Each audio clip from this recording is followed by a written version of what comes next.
Hey everyone, welcome back. Do I have a treat for you today? This is going to be a speed run video. Take a listen. Do you have a dryer that's grinding like this? Scraping.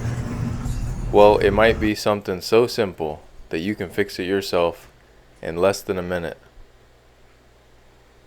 What do you think it is? Comment down below real quick.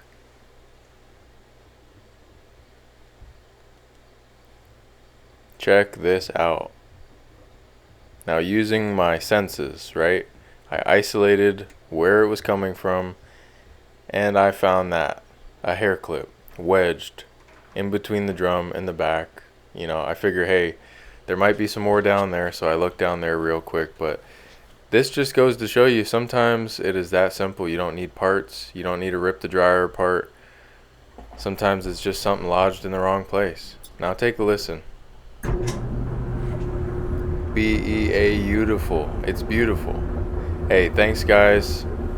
This video is really exciting. It just shows sometimes you can do things yourself quick and easy. Thanks, and I'll see you in the next one.